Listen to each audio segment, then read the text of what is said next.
Testing.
Your microphone. Verizon time, 6 o'clock. Madeira Beach is a little slow. This meeting is called to order Monday, May 13th. Monday, May 13th. That's the woo. July 8th, 2019. It's called to order, 6 p.m. Can we have the roll call, Gwen? Yes, you sure can. First, I'd like to announce a few commissioners are not present for this evening. That is Commissioner Clyett, Commissioner Hearn, and Second Vice Chair Belaski. I'm sorry, yes, first Vice Chair Velazquez. Okay, so I will continue to call the roll. Commissioner Rappa, Present. second Vice Chair Wyckoff, Present. Commissioner Pryor, and Chairman Noble. Here. Thank you. And approval of minutes from April 8th and May 13th, 2019. Any correction to the minutes? I move we accept the minutes as presented. Second. And take the vote. Okay, Commissioner Pryor, Yes. Commissioner Rappa, Yes. second Vice Chair Wyckoff, Yes. Chairman Noble. Yes. Item 4, new business. TCH 2019-08. They're requesting a text change to Code of Ordinance, Land Development Regulations, Chapter 106, Vegetation, Article 2-Landscaping, Section 106-31. Does the city have anything they would like to? Yes. So, if you look in your packets, we have the proposed amendments to the landscaping, requirements. So I'm just going to go through this and then we can discuss afterwards. So in section 106-31 purpose, we're including a few changes. These are from the comprehensive plan. If you look at number 2, and also maintenance of mangroves and encouraging permeable areas. Section 106-32, general landscape requirements, basically to prohibit plastic under shelled and rock areas because it's not permeable. And a lot of these amendments came from discussions with Ms. Laramie, Deb Laramie. She does all the landscaping here at Madeira Beach, and she works closely with our parks, the rec department. So she sat down with Linda and I, and we kind of went through this, and she gave us suggestions. So that's where a lot of this is coming from. Section 106-33, residential single-family duplex and triplex. If you look at if you look at B, it's inconsistent with the zoning, so we just struck that through. So in the zoning, it has the impervious surface ratio, and each zone is a little different. So we just struck that through. So the new B is the 2.5-foot setback, and that's to help with drainage issues, as well as C, the pervious systems to be designed and installed to meet engineering specifications. And D is that from the comprehensive plan. The first 1-inch runoff from impervious surfaces must be retained on site, and that's to help with drainage. So in this in the red, the section 106-34, it actually was not advertised, so this will come before you probably next month. Is that all the red, excuse me? All the red, All yeah. the red in here, okay, it was not advertised. So I just wanted y'all to see that as like a full, the full landscaping. So you'll see this like next month, just those red sections. Section 106-35, perimeter landscaping for residential, multifamily, or commercial. That's just clarification of the trees and being the 15-gallon palm trees, and that's a suggestion from Deb. Section 106-36 is xeriscape requirements. We're proposing to strike the vehicular use areas to include all xeriscape landscaping, not just vehicular use. And also adding in, the irrigation systems are required to have an automatic rain shut-offs. Number 1 and 2, we kind of combine that just to make it a little more concise. Section 106-37, instead of that just being the xeriscape landscaping maintenance, we kind of combined the 106-38, the maintenance and protection of landscaping. So all of that's in one section right now, since it was very repetitive.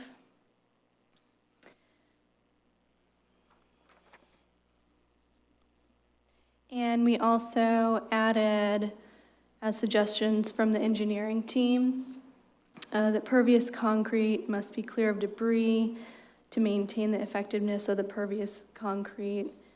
Clogging from debris prevents stormwater from infiltrating through the pervious concrete and can cause flooding. So that's just an issue that could arise. I think they have seen it before, so we wanted to make sure that the pervious concrete is being cleared off so it is pervious. So you see section 106-41, that's in the red, so you'll see that in the future. Jen, can I ask you to Yeah. just back up one quick second? Sure. Just for readability's sake, if you go back to 106-36, that Yes. sentence where it was crossed out, where it says use in all vehicular use areas, it just doesn't read. Is that important to us at this point, or? Oh, I see what you're saying. Yeah, we need to revise that. Thanks for catching that. If you look at, note the description, it says the xeriscape design principle of plant selection and placement based upon function, water requirements, and suitable environmental exposure of plant material shall be. And then, So in probably- addition, the following xeriscape technique shall be required. So just drop the shall be. Yeah. You probably should add, on the first sentence, after the word placement, the word is. Right? The xeriscape design principle, plant selection and placement is based upon function, water requirements, and suitable environmental exposure of plant materials, period. Cross out shall be. Not that I want to be the grammar police, but No, that's I good. mean, if we're gonna do it, or it's We get- appreciate all of that. we've got so many people that want to cram it back down our throats, so let's just get it right the first time. And feel I know free to going through stop these when me. you're doing cross outs, it's like I can't even I know, lose track. sometimes it's so hard, and then the computer doesn't pick it up because it reads it as a full sentence. Right. So, yeah, no, that really helps, thank you. Okay. So anything else that you see, just stop me, or any grammatical errors. So section 106-42, sea oats and sand dunes. So this includes and specifies the altering of sand dunes, which is very important because they help with, preventing erosion and flooding. So we included the site plan review process, and then we also added this 4 activities that propose to alter sand dunes. The engineering analysis must demonstrate that the proposed alteration will not increase the potential for flood damage and must be approved by the Florida Department of Environmental Protection. If I could add something to that? Yeah. Because in the past, on the planning commission here, now, we understand that you don't have to have the sand dunes, we're obviously talking west of Gulf Boulevard, if you have a seawall. But any new construction, I know the planning commission wanted to add that any new construction that's going to be built up to FEMA regs, and it's going to be just parking, we should require them to have sand dunes and COs. Okay. Is that something we can To take put a in look at? here. I know they were going to bring it up with the Barefoot Beach when they built their new building, and we made the recommendation as the planning commission to add that, and then I think the regular commission just dropped it Oh, okay. or something, but So yeah, this would be a good place to add that in there. if we can add something in there, and I understand, like, if you have the one single-story house and you have the seawall and you've maintained it, you don't have to go and change all that, but for new construction, I think we should make people put the COs and sand dunes in. We don't need to see their SUVs from the beach. Yeah, I agree. And if they're poolside, they really can look at the sand dunes.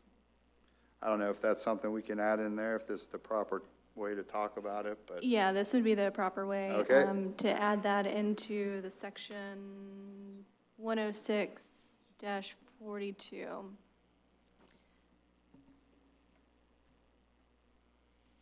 Construction.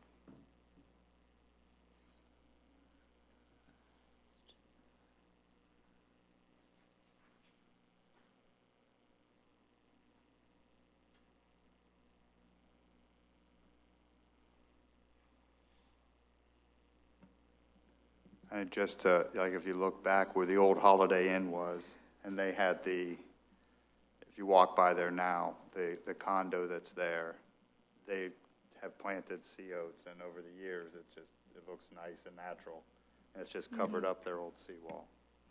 So we could either bring this, since there's a few sections that we need to bring back anyways, that need to be re-advertised, Lynn and I can write something out and then bring it to you, or we can draft something.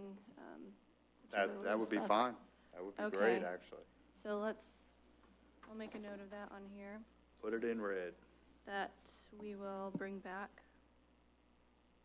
On page 18, when you're talking about for activities that propose or to alter sand dunes, an engineering analysis must demonstrate. Drop the S. Okay, thank you. No, we need that.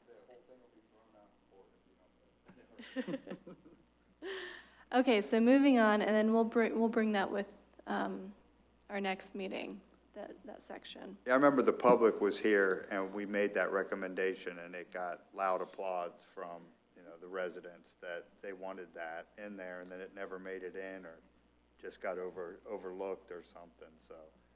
I know So we it had- was never approved in the final plan? Well, it was more on it wasn't in the regulation, it was more just by, to have the project approved, we were trying to get them to do that. So it's just something hopefully we could look at, because obviously the sand dunes are good for the health of the beach and the safety of the whole community. So something with the new construction, west of Gulf Boulevard, new construction plans or new construction along the beach must include plans to preserve the sand dunes or in Add 'em oat. if they don't exist already And add, as part of their approval plan. as, okay. Plan, dunes and oats. Okay. So then section 106-61, this is under the trees division. The purpose, we included removal of invasive species, encouraging native landscapes, and protecting mangroves. Section 106-62 actually did not have any edits to it. This is just a list of native and Florida-friendly species. Section 106-63, non-native introduced species. This is as per Deb in our discussions with her, so she struck out a few of those trees. And this is the same for section 106-64. And that the permit is required to remove the trees, the prohibited trees. Section 106-65, prohibited acts. This is discussing mangroves. So we just included some information on why mangroves are important. And then the language, no mangrove plant or tree shall be removed unless permitted by the county. All trimming and maintenance of mangroves is subject to the requirements of Chapter 403, .9321 through 403.9333 Florida statutes. And then section 106-66, and 69 and 70 will come at a later date, but they're there in your packet. Jenny, I've got a question for you, Sure. just for clarity. I'm not seeing if there's a distinction between a non-native or invasive species being removed. You still need a permit for that? And if you do remove those, do you have to replace it with another? Yes, you do. I'm catching that you need to have a permit. I see that part, but, okay. In the relocation or replacement section, 10671 and through 10672, it talks about the replacement of trees and that Oh, you have to. we didn't get there yet, sorry. I Yeah. jumped ahead. Sorry. I mean, we could, if you think it would read better, we could include that in the prohibited trees, if you think that's appropriate. But we do talk about that in section 106, 72, 71, and 72. Okay, fair enough, thank you. So section 106, 71, relocation or replacement. Just getting rid of the waivers of replacement tree specifications that you do need to replace that tree. And section 106-72 is the replacement trees and tree requirements for new development. And any removal of trees will require replacement to equal measure. That's where that comes in. If a tree is removed without a permit, each tree removed will require 2 replacement trees. And then, you see on the last page, we upped the minimum replacements, this table. It has a lot size in square footage and then the minimum replacements.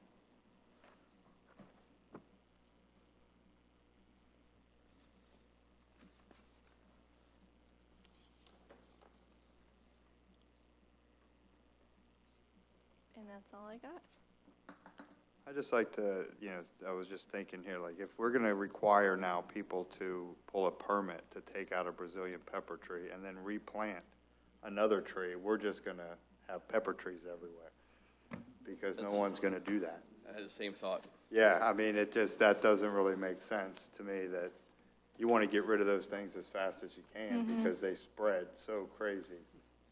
And if all of a sudden, well, I'll do it next weekend, and I think, then it just says seeds downwind to everybody else's property. You almost want to just be able to get rid of that on your own. Without If any we can look permits. at that, I think the concern from Dab is that people could pull out their trees and say, oh, yeah, it was a pepper tree, but it really wasn't, and then they wouldn't replace it. I think that was her concern, but I also see the other side of any of those that. invasive species, I think we should have non-permit, and you don't have to replace it. Because they'll just grow in your, okay, so let's just, go to the extreme. They'll start growing in your gutter. Yeah, You're gonna and pull you don't one out want of your that. gutter, you need a permit, and you gotta plant another tree? Well, it's 4 inches in diameter. At 4 inches, is that what it says? Yeah, the trunk's gotta be 4 inches in Yeah. There diameter. are some in trees growing where they're 4 inches in diameter, they're up in a Brazilian palm. peppers, once they get in for about a year or two, You're stuck with them. you can't hardly get them out. To me, that's the worst tree in Florida. It is. Probably the world. Okay. They're also, I don't know if everybody knows it, they're toxic to animals, children. Yeah, they're horrible. And they're like poison ivy, if you get them on certain people, you break out, and it's very. I think we should encourage people to take them out. It's just that one special thing, the rest of them doesn't give me a heartburn, but that one certainly does. Okay, Mr. Pryor, you got to speak into the microphone so you can be recorded. You mean like this? That's Yes. just my thoughts on Thank you, that, because if we could IT think couldn't about hear that. you. Yeah, we can Thank think you. about that, or, like I said, there's a few sections in here that will have to come back, so we could either do that, or we could change it now, and then, I think we would have to change it, like we would put it in the motion if we were gonna change it, yeah, if we or, wanted to change it, we put it in the motion and change it now. it's just a thought. I agree with the thought, it's just a lot of people don't recognize one tree from another. So I don't know how we tell them to identify it, other than crush a leaf and smell it, but you can really And tell it. hope you're not then. one of the people allergic to it. Yeah, but if you're allergic, you're gonna pay for that. I know a lot of people, would call them Florida hollies, and they're Oh, not, no. they're not No. Florida holly. They'll take up your whole front yard or backyard Yeah. in a couple of years. Maybe That's we just my should just thought take on a it. special look at Brazilian peppers and anything of that type of a nature tree. Now, I know Deb's great, and she'll go, visit with homeowners, She and if they have does. questions, but, I mean, we're gonna also have to hire a tree police. We're gonna have to have somebody going Yeah. around with some of these things in here. But she that's- didn't get called out as much as, she would like, or she didn't see as many. Oh, she's So great. I think that's also what she was trying to get at, is that she would go and help the homeowner and take a look at their trees. And identify what's what. Yeah, and- exactly. Okay, moving forward. All right.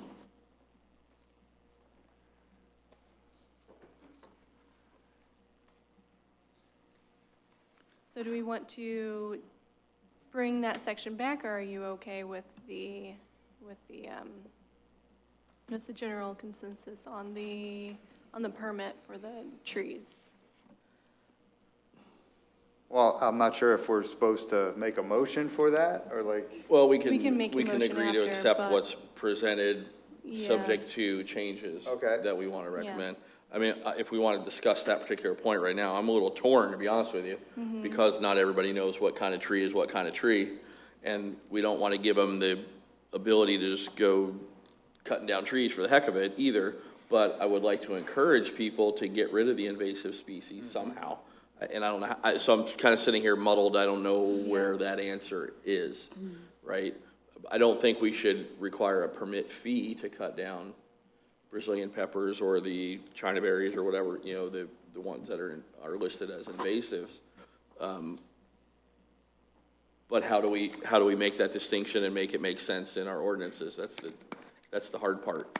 It's easier to throw a blanket over the whole thing and say you need a permit to remove any tree over 4 inches in diameter. So I think you're in the right direction, but maybe there's no fee for any invasive species, you just have to get a permit for it. Instead of making it a no permit, no fee, just make it a no fee permit. And that way, at least encourages people to get rid of those things. And maybe the penalty is if you cut it down without a permit, you still just gotta replace it with one tree, you don't have to get double the fine where you're gonna put two trees back. trees, Yeah. yes. So I don't know, I'm not saying I have the answer, I'm just throwing out Yeah, things, because I do agree that we need to still keep the regulation there so that we don't give people the right to claim I didn't ignorance and see say, I anything didn't know about what the kind of 4 tree that was. inches on that, in that area. I think that comes farther with the 4 inches. It's actually in so technically it's not even there now because it's in Right. red, so that's coming up, right? So if you look under 106-69, it shall be unlawful for any person to remove or cause to be removed any tree having a diameter at breast height of 4 inches or greater without first having procured a permit. so that's currently in the code. That is correct. Like what's in red, besides the cross out and underline, that's in the code currently. So it shall be unlawful for any person to remove or cause to be removed any tree having diameter of breast height of 4 inches or greater, that's currently in the code. She just didn't advertise it, Yeah, Oh, okay, so that we can't, I got you. that's Yeah. why what you're it's a saying. little confusing. Yeah, What it we is. can and can't do with it right now. yeah. Like, I didn't see anything in the black that we're actually addressing that said anything about the 4-inch diameter.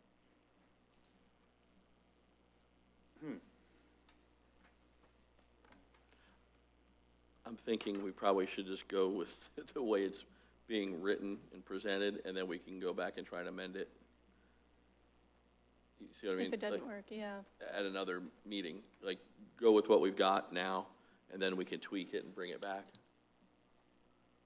I don't know, it's up to you. Sounds good You're to the me. chairman. No, I'm just I throwing out mean- suggestions. Yeah, that's all I wanted to do was, just discuss these things so that we're all on the same page, but that makes sense too. You can put it in your notes to bring it up as new business at the next meeting to, Okay? if this passes, then we get the rewrite And- back and to we us, gotta then we can remember go back too, and we're edit it. making recommendations to the commission, so they're kind of, you hope they're listening to us and they say, Correct. okay, yeah, wow, we didn't think of that. Yeah. Right, You know, they're the elected officials. We're just here because we enjoy this. It's fun.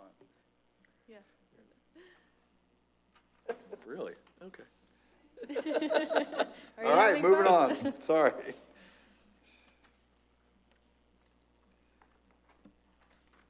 So I guess we're up to TCH 2019-10. Did we finish the last? Well, How about 9? Did I do miss we, something? 2019. Do you want to make a motion on yeah, the? we make a motion on each, Oh, yeah. the 2019-08. 2019-08. Yep. All right, make a motion. I move we accept the changes to the 2019-08 with the stipulated changes and additions that we have brought forward. To the city's recommendations. We get a second? I'll second.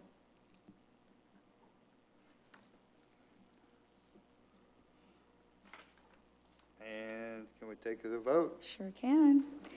Commissioner Rappa, Yes. Commissioner Pryor, Yes. Second Vice Chair Wyckoff, Yes. Chairman Noble. Yes. Now we're on to TCH 2019-09, amendment to land development regulations, walls, fences, hedges, and sand fences. And Jen, you want to take it away again? Yes, I will take it from here.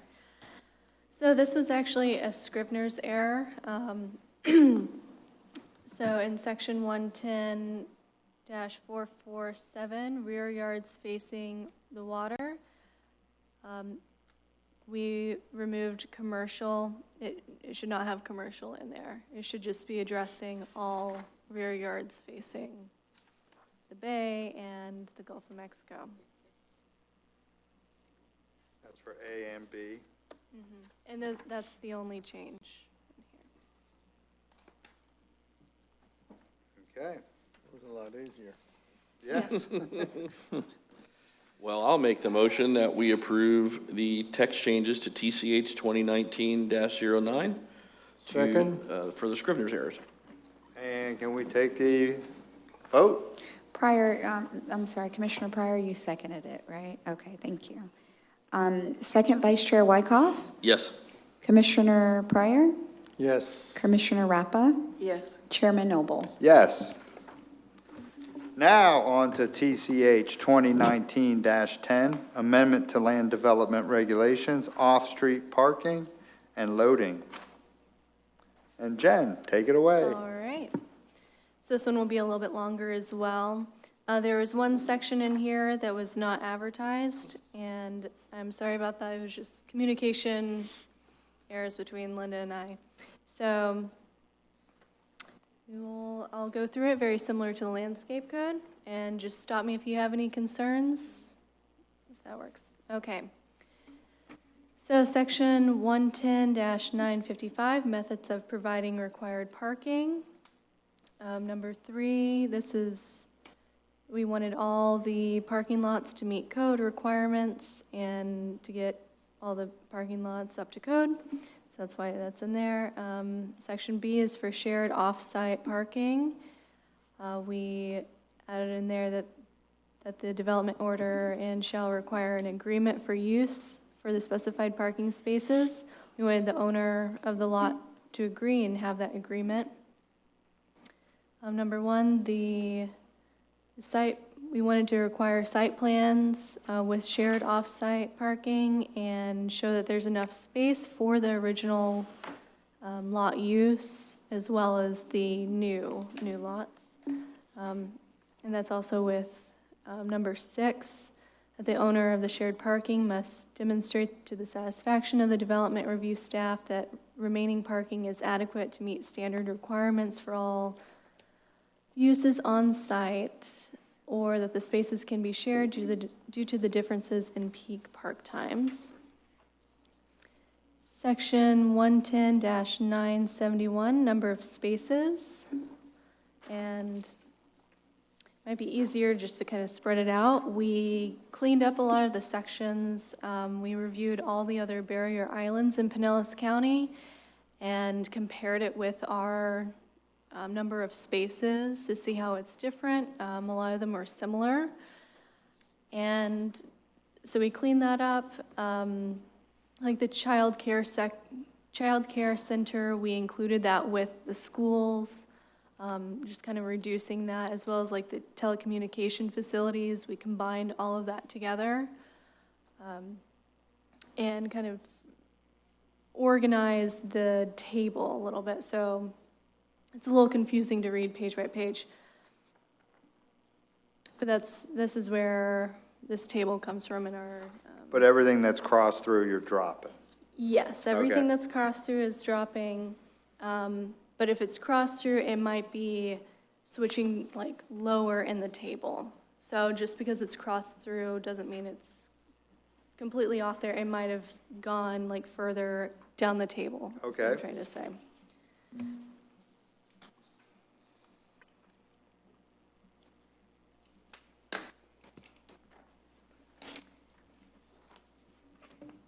So after the table, we have subsection B, which is the credits, for parking credits. We included motorcycle and scooter parking, so we didn't have anywhere in the code that referenced motorcycle and scooter parking. And we have in there that motorcycle and scooter parking may substitute for required parking spaces for non-residential uses, and they can substitute up to 4 automobile spaces or 5% of their required parking spaces, whichever is less. We also included hotel buildings with mixed use, like if there's a hotel that also has a restaurant. Our code currently didn't clarify how many parking spots were required. So how we have it written right now is full hotel required parking must be met with 50% of required parking for ancillary use. Section 110-973, off-street parking space standards, regular car off-street parking layout. We cleaned up the layout, a little easier to read, and included design for motorcycle and tandem parking as approved in site plan review process. Section 110-974, compact car, valet, and tandem parking requirements and stall layout. A lot of other cities that we looked at discussed valet parking, and with the valet parking is tandem parking, and our current code does not discuss anything about valet or tandem parking. So it's something we wanted to include. So if you turn to page 36, subsection 2 discusses valet parking, that valet parking must have a business license. Occasional valet parking for private residents or charitable or fundraising activities exempt. And C, the application, that they need a site plan requirement. They have site plan, and then the requirements of that site plan, like the circulation of traffic, the size and shape and location of the valet parking, along with any signage. And subsection 3 discusses tandem parking, and that tandem parking can only be used for valet-approved parking. Now, I remember we visited this before, and for different individual projects and other beach communities, and I remember they were going to add some text for walk-up and be able to count some other beach communities can lower the number of spaces required, and we were going to add something in there to match some of the other communities. Did we do anything along that lines that you're aware of? No. For walk-up business that a lot of the places, No, and if we did, it would be, and I don't I didn't recall read anything in there yeah. about it when we, but I remember last time we visited this, Y'all talked we were about looking that. at adding that in there somehow. That would be in. To match the other communities have it in there. Well, we do have, and it's not in here, but there's different requirements in Johns Pass area and I think it's over in Madeira Way, that Okay. area as well. I'd have to look at the code. But I know that John's Pass, their parking standards is slightly different than this. But we don't have, so we have credits where the motorcycle parking, where we discussed that. Let me get to that section. That's where the credits are. Let's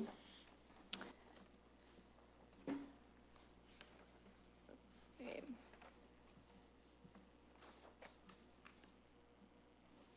My papers are.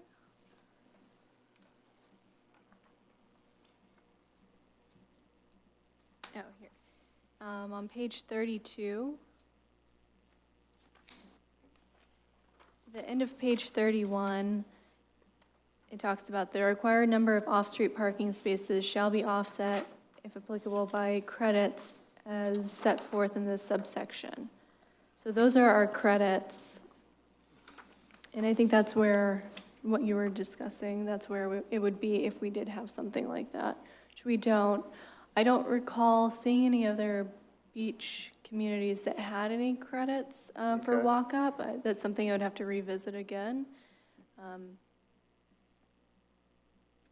remember it was discussed, project specific to one of the developments, and they were gonna visit and try to match that, walk-up credits at the beach.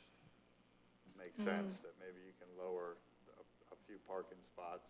But yeah, you're right, that's probably where it would go, so. All right, same thing, just wanted to make a note of it in the minutes, and we can move on.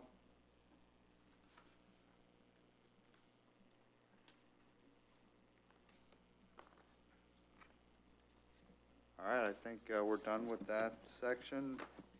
TCH 2019-10. Anybody have, Did you want to make suggested changes to that, or were you just no, bringing that up for? we had talked about it before, so just same thing. Bring it up so that if it's available, we can get some credits for walk-up for some of these newer businesses that want to come in. Yeah, we're seeing more and more foot traffic on Gulf Boulevard. I don't know if you guys have noticed it. I sure do, driving the boulevard every day.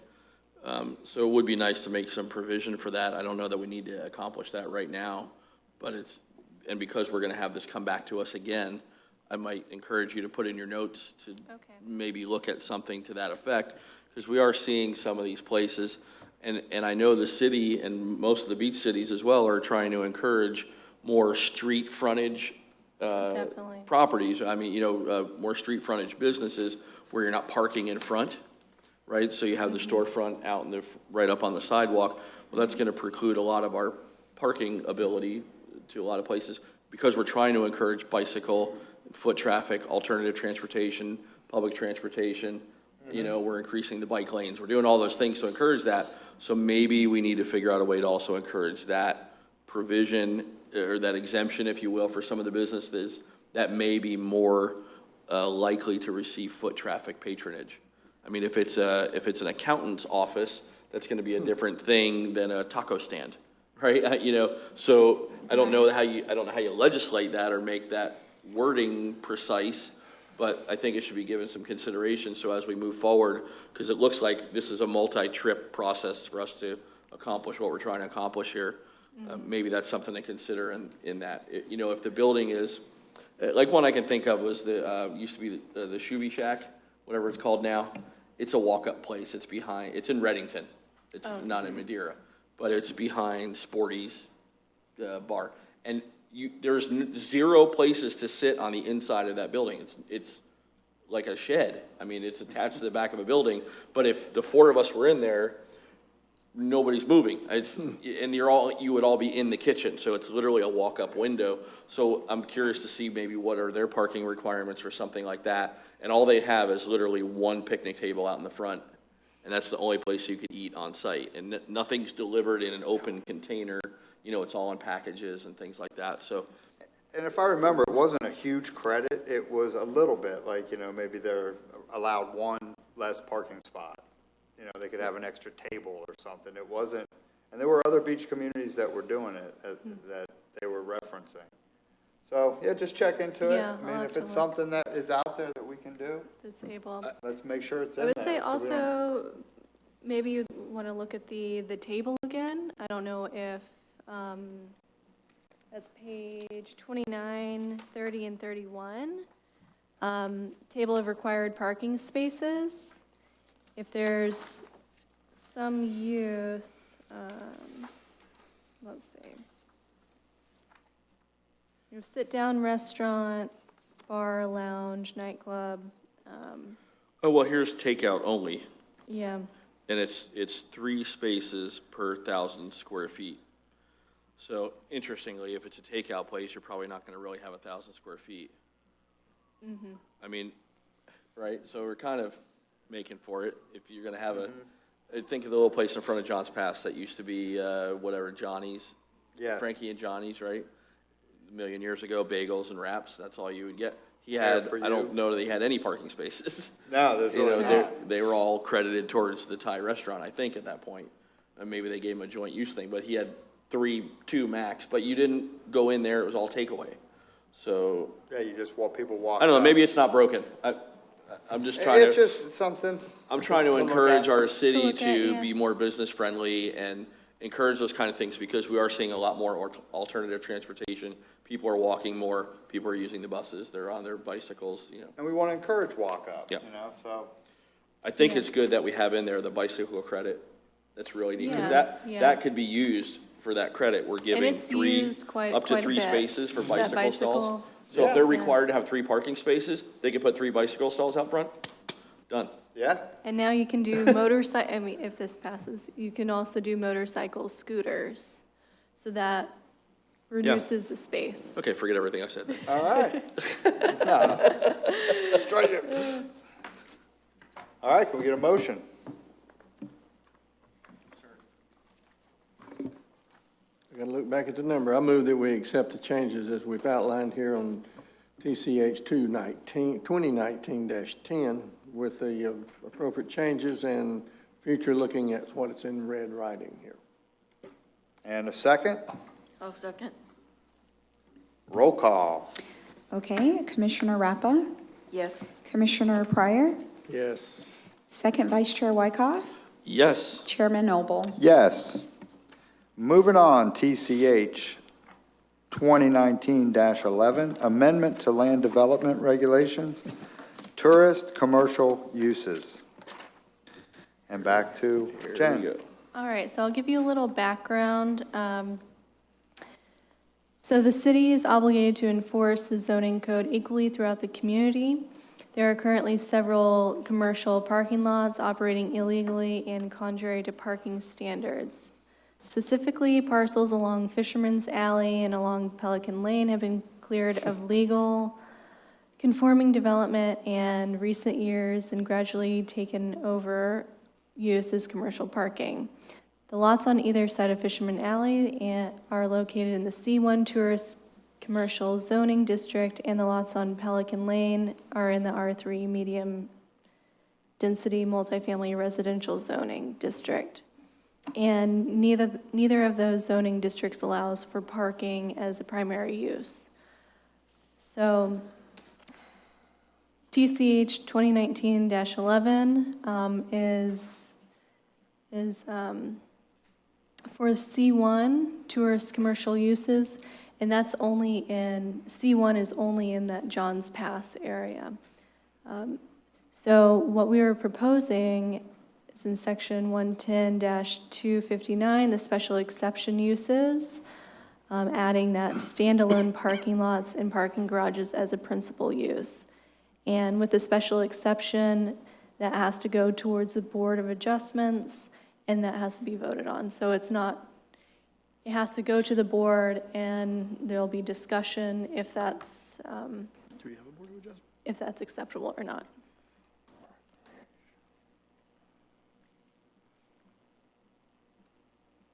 So that area along Pelican Lane is, that's C1? Pelican Lane is actually R3. I thought so. So we didn't want to include that in R3 because R3 is also along the Gulf. So R3 is like those condos, hotels, just along the Gulf. And then there's a little section on Pelican Lane. That is C1, No, that's R3. R3. Yeah, and then C1, I should have brought our zoning map. C1 is kind of like the interior of Johns Pass Right. area. Yeah, So there's what's a rather large parking lot now on Pelican Lane. That would be permitted or not under this? It still would be a Exactly. non-permissible use. so if it's in R3, it would not be allowed, but. And then what happens to that parking lot? It goes away? In R3, I don't have it in front of me, but it's a residential use, not single family. It's more of like multifamily, condo, Right. hotel. So they wouldn't be allowed. Right, currently, you're not allowed to have a ground parking But they are as a primary. doing it. They're doing it, and we've been cracking Okay. down on it. So that's kind of where this is coming from. Okay, Just giving you a little background. okay. But if I understand this, we're going to allow it In C1. C1. in C1 for temporary because they're using it So like s- they're doing it now, but they would have to follow the parking with Exact- landscaping and do all that in there. Exactly. And they would also have to go to the Board of Adjustment, and they would have to be approved there, so, As a special exception. exactly. So it wouldn't be an automatic, you can have a ground parking. You would have to go to the board and ask for that. Yeah, the village is, it has come up over and over again that, it is its own little area and some signing regulations that apply to Gulf Boulevard, they were gonna try to make apply to Johns Pass. And It's just so different. yes, we had said, no, let's not mess with the village. And I would agree that, if those businesses or whoever owns that property is able to use it, I would like to see them to be able to continue to use it without having to go through too much of a hassle if it's in that C1 area. I don't think if it's residential and people are living next door to a parking lot, it's a little touchy little subject right there, It I know, is. but I know the area where you're talking about, and that was filled up the other day. I mean, it was packed with cars. Oh, you're talking about the one out in front of All Seasons?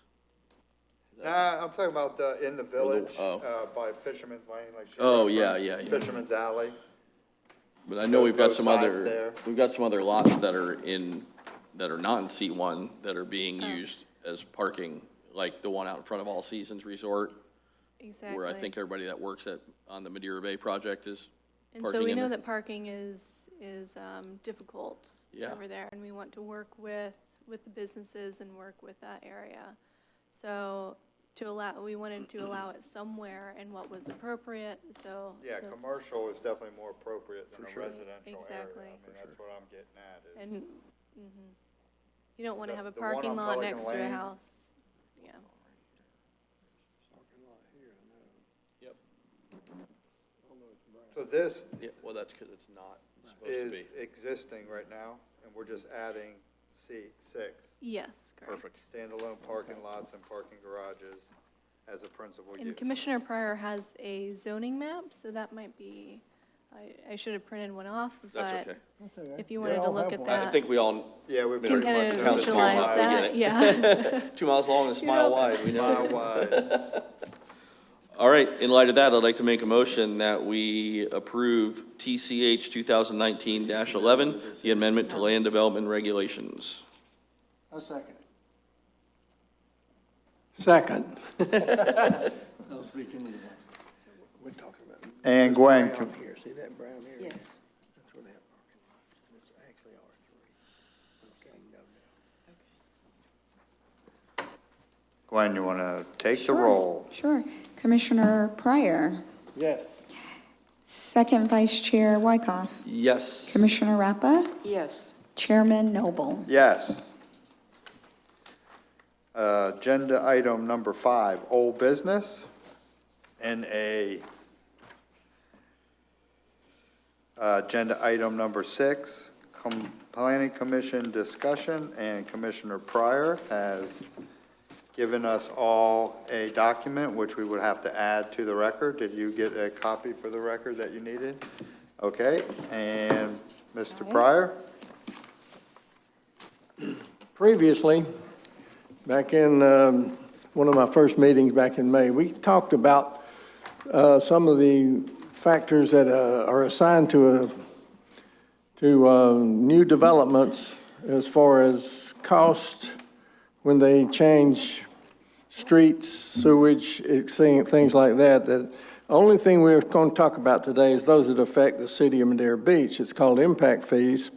And I had asked that the city and our building people bring forward the impact fee schedule, and they are talking about some sort of a study by the University of Florida. However, the other cities around our area all have existing impact fee schedules, dates, and all these kind of things. Even our city, I've given out a copy here of a contract, which is for development down here at the old Lever Rocks, the Holden property.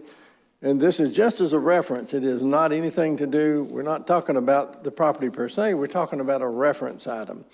And then in this, I've mentioned page 11, which shows that in the contract signed by our city and that developer, owner, that they had developed some sort of an impact fee schedule. And they had shown the amount of impact fees, and a rough estimate of the total impact fees for that development was $1 million and almost $200,000. Now, the impact fees are typically enforced or allowed, or whatever you want to call it, legal from Florida Statute 163 and Section 150 of the Pinellas County Land Development Code. Okay, so they already have all these fees and everything worked out from the county. All the procedures are set out. And my question earlier was, why can't we just go to somewhere like City of St. Pete, Indian Rocks Beach, somewhere? They already have all this worked out. I'm sure they'd like to give us a copy and see what we can do. So my question was, we can't afford not to reap these millions of dollars for impact fees like the other cities do. If we have these developments like the one at City Center here that finishes and we give them a completion without us acquiring those impact fees, that they also have a contract just like this for almost $1 million. Is it going to be good for us if we don't collect that money as a commission or a BOC or the city? So I'm just trying to get us to move forward on this and determine that we really, really need to get moving on this and make sure we don't lose these revenues. That's my speech for today, okay? Well, is it not correct that in this particular example you're providing for us, the city is charging $1,200,000 roughly in impact fees? There is an agreement. Yes. There is an agreement. This is a copy of the legal Right. agreement signed by the attorneys for both parties. Right. So They have agreed to these numbers. Okay. But do we have a process to accept that money? Yeah, I'm pretty much thinking they led to deliver a believe- check and we tell them it's okay. Well, that'd be great. You and I could do that. But my point is, do we really have a legal standing to accept that money? And what process is that? Are these numbers good in today's numbers? This was done, I think, in 2016. We're in 2019. Do the numbers still hold true? I know that's a contract. I understand there's some anticipated payment of this, but is it going to happen? I look at, and here's what I look at. I'm on the budget committee too, and I look at the revenues by the building department. They show zero revenues for this for the next 2 years. And why is that? Well, because they don't expect it to be built within the next 2 years. How about anything else built in the next 2 years? We show $0. My point is we're showing $0, and surely there's some development coming online in the next 2 years. But at least we need a procedure whereby we do know what we're doing and make sure that everybody understands this. This can apply not just to large developers, but just even a single home. For example, next door to me on 144th Avenue, there was a house on 100 feet of frontage on the road and the seawall. That house was sold.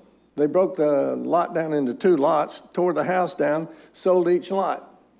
If you do that in somewhere like Indian Rocks Beach, somebody pays an impact fee because you've added another unit to the sewage, to the road, to all the utilities. So there is a fee. Now, I know this is true because my first cousin lives there, and he got hit for $6,000, and it was a very big surprise for him.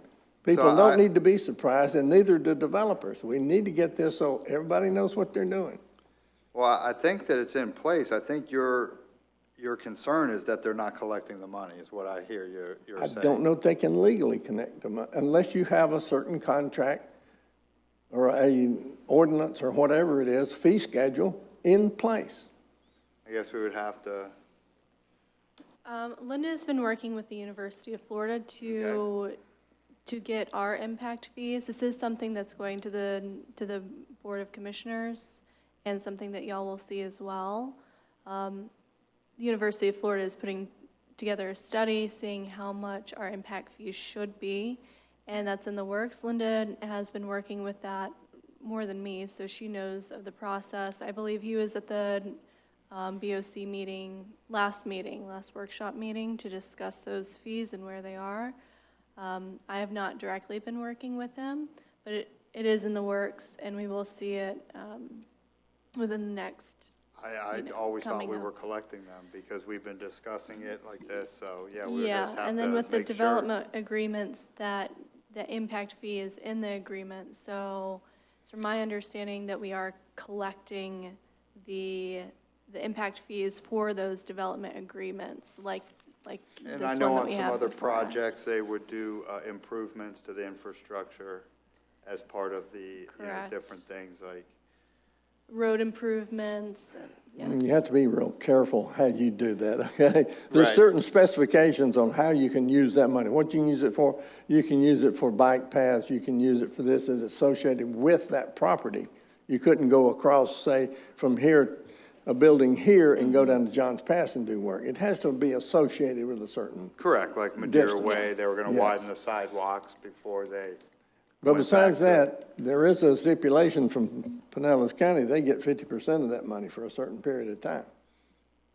Well, I know in my district, they're building a building and everybody's up in arms that I keep hearing because they've got on 131st and Gulf Boulevard, they've got this huge ramp that's dumping right into, and we're like, they didn't bring it in front of the committee, in front of us, and apparently it was approved 15 years ago or something. I'm not sure what's going on there, but that stormwater runoff from that building is going to end up on 131st, and we should have at least had them replace that storm drain that needs replaced. Yeah. This was exactly what the money would be used for if Right. you had impact fees, yeah. I don't know if there's any impact fees because we never saw anything with that property.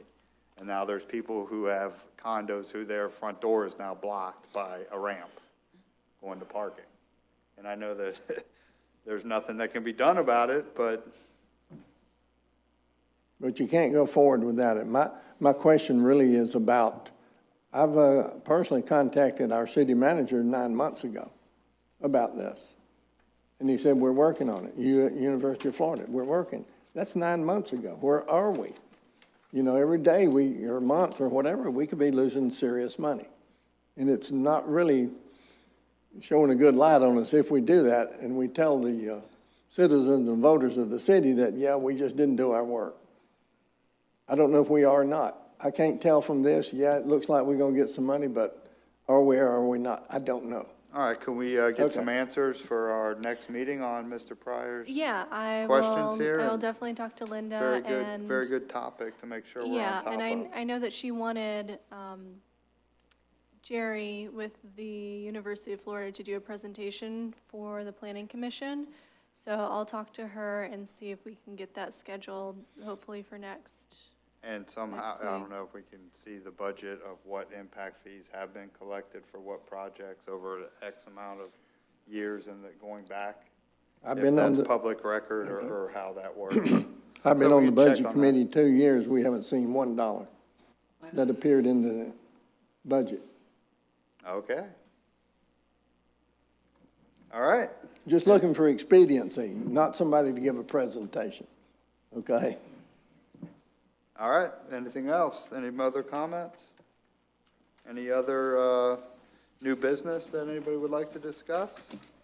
No, we don't. I would just like to say I've heard the fireworks show went off very well from land, and I'd like to compliment the city on a job well done.